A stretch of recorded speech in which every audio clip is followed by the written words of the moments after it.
আজকের ক্লাসে আমাদের আলোচ্য বিষয় হলো সরল সুদ নির্ণয় পদ্ধতি।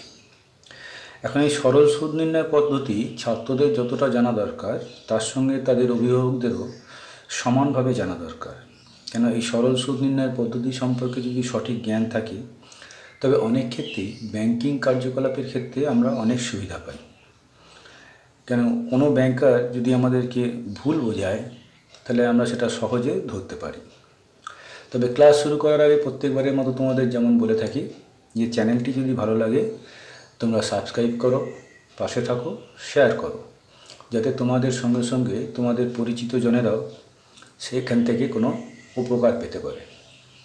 যাই হোক, এখন বিষয়ের মধ্যে আসা যাক। সরল সুদ নির্ণয় পদ্ধতি। সরল সুদ নির্ণয়ের ক্ষেত্রে যে বিষয়গুলি সম্পর্কে আমাদের সঠিক ধারণা থাকা দরকার সেগুলি হলো আসল, সময় অর্থাৎ কার্যকারী সময়। কার্যকারী সময় বলতে আমরা কী বুঝি?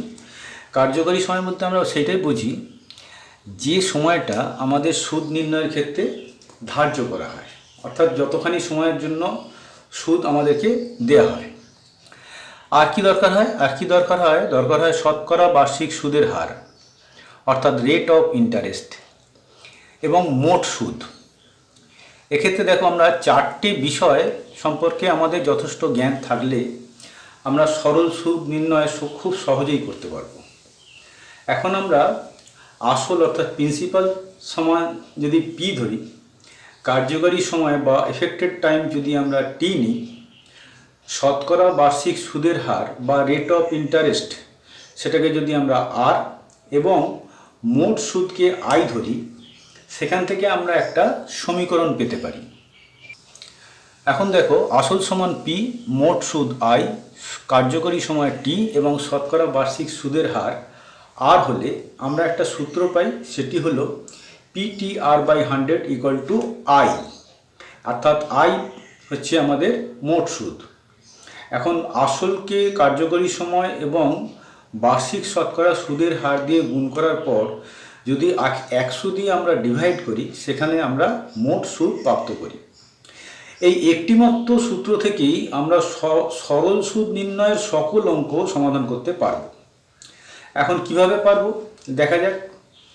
PTR/কে আমরা সঠিকভাবে তার আগে বুঝে নেব। এখন কিভাবে এই সূত্রটি কাজ করবে এবং পি সমান ঠিক কতটা ধরতে হবে, টি সমান আমরা কতখানি সময় ধরব, আর সমান কাকে আমরা ইউজ করব, আর আই মোট সুদ বলতে আমরা কি বুঝব। দেখো, পি আসল অর্থাৎ যার উপর বা যে টাকার উপর আর অর্থাৎ বার্ষিক শতকরা সুদের হার ধার্য হবে। এখন এই আসল পি যদি টাকার পরিবর্তে পয়সা হয়ে থাকে তবে তাকে টাকায় পরিণত করে দিতে হবে। ব্যাপারটা কেমন? ধরা যাক আসল পি 10,304 পয়সা, তবে টাকায় পরিণত করলে সেটি হবে 10,304/100 টাকা, অর্থাৎ 103.04 টাকা। আর এটিকে আমরা পি এর স্থানে বসাবো, অর্থাৎ কার্যকারী আসল বা যে টাকা আমরা জমা রাখবো বা যে টাকার উপর সুদ ধার্য হবে সেটিকে আমাদের সর্বদা টাকায় পরিণত করে নিতে হবে। কার্যকরী সময় টি, এটি সর্বদা বছরে ধরতে হবে। যেমন সময় যদি 219 দিন থাকে তবে বছরে পরিণত করলে হবে 219/365। এখানে আমরা কাটাকাটি করার পর যেটা পাবো সেটা হচ্ছে 3/5 বছর। আবার যদি 18 মাস থাকে তবে সেটি হবে 18/12 অর্থাৎ 3/2 বছর। অথবা 26 সপ্তাহ যদি থাকে তাহলে হবে 26/52 অর্থাৎ 1/2 বছর। এখন আমরা সময়কে বিভিন্নভাবে প্রকাশ করি, মাস, দিন, বছর, সপ্তাহ, সময়, ঘন্টা ইত্যাদি ক্ষেত্রে। তা যাই আমাদেরকে দিক না কেন, আমরা যখন সূত্রে প্রয়োগ করব তো টি রাশিটিকে আমরা অবশ্যই বছরে প্রকাশ করে নেব। সেটি দিন দিলেও বছরে নিয়ে আসবো, মাস দিলেও বছরে নিয়ে আসবো, এবং সপ্তাহ যদি দেয় তবে তাকেও বছরে নিয়ে আসতে হবে। এরপরে থাকছে বার্ষিক শতকরা সুদের হার আর, সর্বদা টাকা হবে। ধরা যাক আর সমান 70 পয়সা, অর্থাৎ বার্ষিক শতকরা সুদের হার 70 পয়সা। তবে 70 পয়সাকে আমরা 100 দিয়ে ভাগ করে তাকে টাকায় পরিণত করতে হবে। তো 70 পয়সা সমান কী হবে, 70 পয়সা বাই 100 সমান 0.7 টাকা। এটি ধরে আমাদেরকে হিসাব করতে হবে। তাহলে বোঝা গেল যে কার্যকরী সময়কে আমাদের বছরে আনতে হবে এবং প্রিন্সিপাল অর্থাৎ আসল এবং শতকরা সুদের হার তাকে আমাদেরকে টাকায় হিসেব করতে হবে। এখন একটি সমস্যা নিয়ে তার সমাধান করি, দেখি ব্যাপারটা কি দাঁড়ায়। দেখো, শ্যামবাবু, একটি প্রশ্ন আমরা নিলাম, শ্যামবাবু কোনো একটি ব্যাংকে বার্ষিক শতকরা 6 টাকা 50 পয়সা সুদের হারে 5,000 টাকা 2023 সালের 25শে এপ্রিল জমা রাখেন, কিন্তু বিশেষ প্রয়োজনে তিনি টাকাটি 2024 সালের 18ই সেপ্টেম্বর টাকাটি তুলে নেন। তবে প্রাপ্ত সুদ বাবদ তিনি কত টাকা অতিরিক্ত পাবেন বা সুদ আসল সহ তিনি মোট কত টাকা ফেরত পাবেন?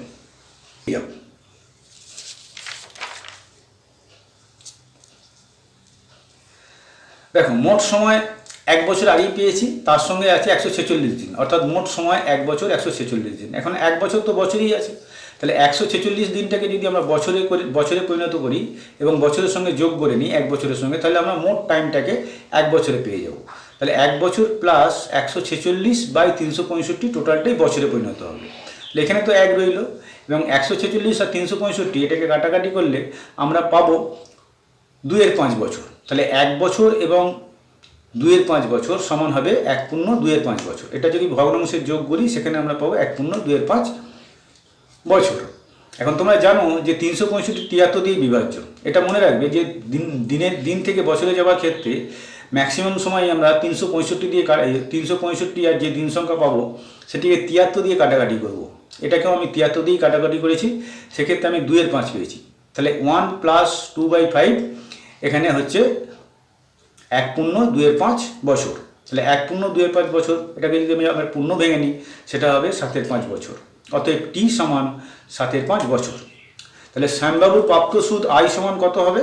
PTR/100। আমরা আগেই পেয়েছিলাম যে PTR/100 = আই, অর্থাৎ মোট সুদ। এখন মোট সুদ যেহেতু নির্ণয় করব, সেই জন্য মোট সুদকে আমি বাম দিকে রেখেছি আর এদেরকে রেখেছি ডান দিকে।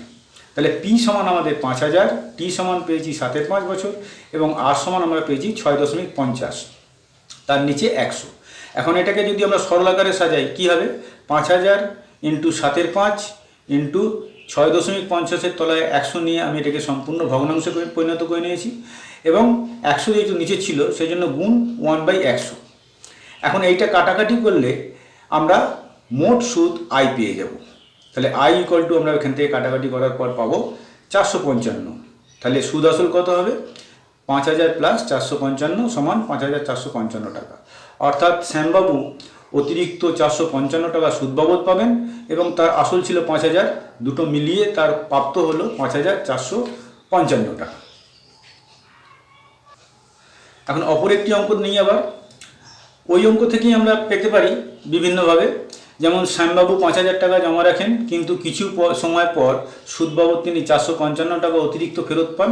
শতকরা বার্ষিক সুদের হার 6.50 টাকা হলে কত সময়ের জন্য তিনি টাকাটি জমা রেখেছিলেন? দেখো, এখানে পি সমান 5,000, আই সমান 455, আর সমান 6.50, টি সমান কত সেটা আমাদেরকে বের করতে হবে। সেই জন্য টি = জিজ্ঞাসা চিহ্ন।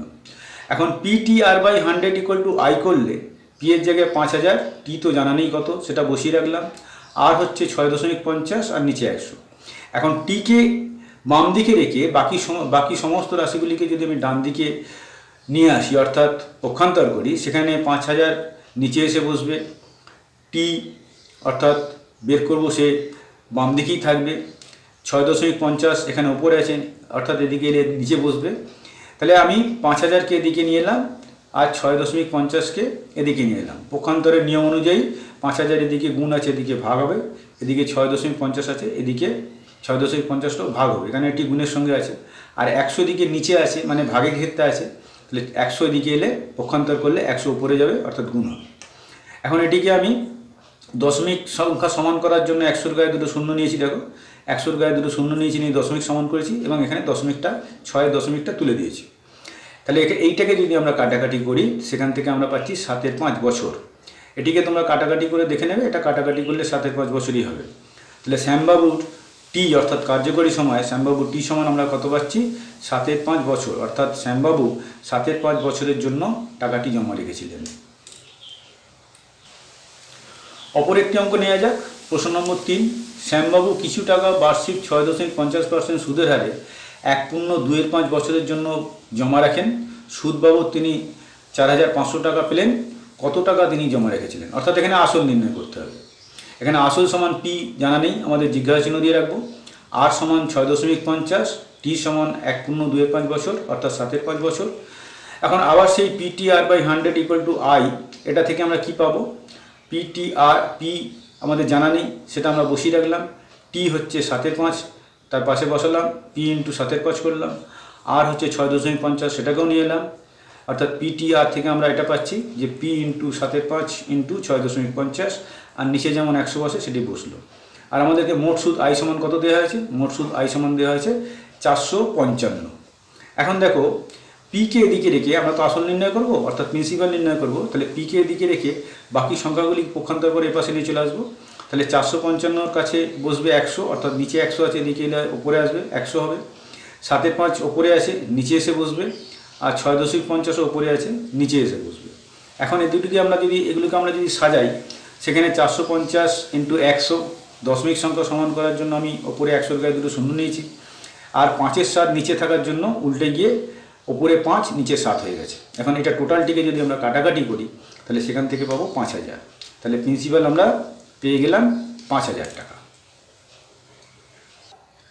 তাহলে আমরা কি দেখতে পাচ্ছি যে সরল সুদ নির্ণয়ের ক্ষেত্রে এই একটিমাত্র সুদ PTR/100 = I থেকে আমরা আসল, সময়, মোট সুদ এবং সুদের হার, শতকরা সুদের হার সবগুলোই নির্ণয় করতে পারি।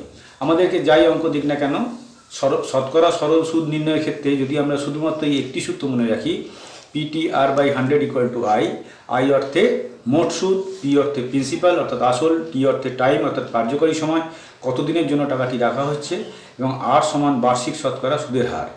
তাহলে এই কটি জিনিস যদি আমরা মনে রাখতে পারি আর এই একটি মাত্র সূত্র মনে রাখতে পারি, PTR/100 = I, এখান থেকে সরল সুদ নির্ণয়ের যত অঙ্ক আছে সমস্ত অঙ্কগুলো শুধুমাত্র এই একটি সূত্রের সাহায্যে আমরা সমাধান করতে পারবো। তাহলে আশা করি বুঝতে পেরেছো তোমরা যে শতকরা সরল সুদ নির্ণয়ের ক্ষেত্রে যে অঙ্কগুলি করতে হয় আমাদের, সব অঙ্কগুলোই এই PTR/100 = I এর উপর নির্ভর করেই করা হয়। এবং এটি করা এমন কিছু কঠিন কার্য নয়। দেখতে গেলে অন্যান্য অঙ্ক থেকে এই অঙ্ক অনেকটাই সোজা। শুধু আমাদেরকে PTR এগুলোকে সঠিকভাবে নির্ণয় করে নিতে হবে যে এটি কত টাকা, কত বছর, বা শতকরা সুদের হারটি ঠিক কত টাকা। তাহলেই কিন্তু আমরা খুব সহজে PTR/100 = I এই সূত্রটি থেকে শতকরা অঙ্কের সমস্ত অঙ্কগুলো, শতকরা সরল সুদ নির্ণয়ের যে সমস্ত অঙ্ক থাকে, অর্থাৎ সুদ নির্ণয়ের যে অঙ্ক, সরল সুদ নির্ণয়ের কিন্তু অবশ্যই, কেন চক্রবৃদ্ধি সুদের যে অঙ্ক আছে সেগুলি আলাদা সূত্র ধরে হয়, সেটি আবার একটা ক্লাসে আমি দেওয়ার চেষ্টা করব এবং তোমাদেরকে সঠিকভাবে বুঝিয়ে দেওয়ার চেষ্টা করব। তো আজকে এই সরল সুদ নির্ণয়ের অঙ্কটি তোমাদেরকে ব্যাখ্যা করলাম। আশা করি এখান থেকে তোমরা বুঝতে পারছো এবং তোমরা এই একটা সূত্র ধরে চললেই শতকরা সুদ নির্ণয়ের ক্ষেত্রে, সরল সুদ নির্ণয়ের ক্ষেত্রে তোমরা সমস্ত অঙ্কগুলোই খুব সহজে করতে পারবে। আশা করি তোমরা জিনিসটা বুঝতে পেরেছো এবং তোমাদের কাছে এটা মনে করে সহজই লাগছে।